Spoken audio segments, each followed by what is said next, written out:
Hello, what's up guys? Ngayong araw is Sunday. Ang gagawin natin ngayon is magtatanggal tayo ng kulay. Ng kulay ng ating project car, no? Kasi dinadahan-dahanan na natin. Ganito po yung gagawin niyo. Pag meron man kayong trabaho, kung ganito man yung ano nyo, pwede nyong gayahin. Pero sa akin, yan lang ang ginamit ko, blowtorch, kasi wala kasi akong tawag nito, heat gun. Yan lang ang meron ako. Ayoko namang gumastos. Kasi nasa 1 tray din yung yung hindi branded na. Pero ito, matatanggal naman siya. Okay naman siya. Okay siyang gamitin. Kasi natuklap ko na nga yan eh. Yung sa likod, sa harap. Tsaka yung niyan, yung nasa tawag nito, hood, at tsaka yung sa likod, trunk. Yung sa likod, namasilya ko na. Ito is tinutuklap ko pa, tinatanggal ko pa.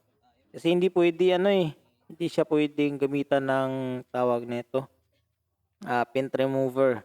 Kasi yung masilya, yung kulay matatanggal, yung masilya ng maiiwan yun. Gusto ko tanggalin yun eh.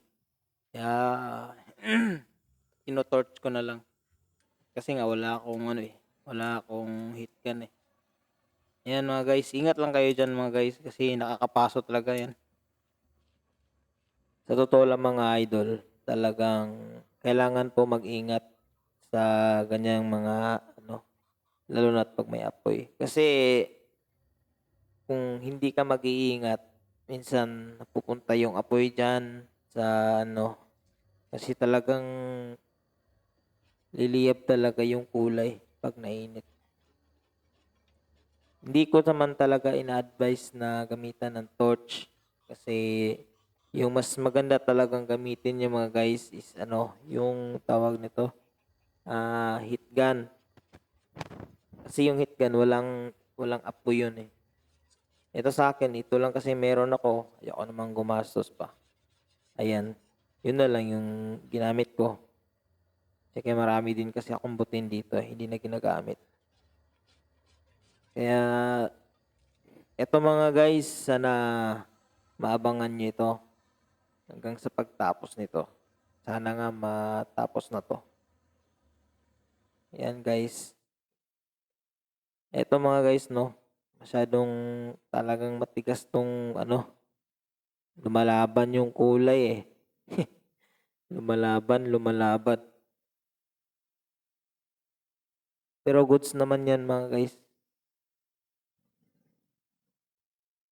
Talagang makapal lang yung yung tawag nito, yung masilya. Ewan ko ba kung bakit masyadong makapal. Talaga yung lahat, makapal talaga yung lahat. Kahit wala naman siyang tama. Talagang may masilya talaga. Ginawa talagang sa bagay, old style nga naman yun eh.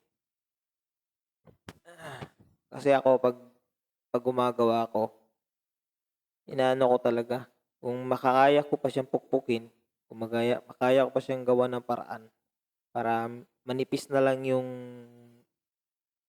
ilalagay kong masilya, hindi na makapal. Ayun mga guys, nahihirapan nga ako dito. So sana, eto nasa 3 minutes na tayo.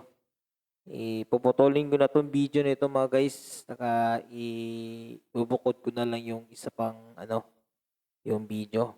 Kaya dito na lang. Peace and out. Push.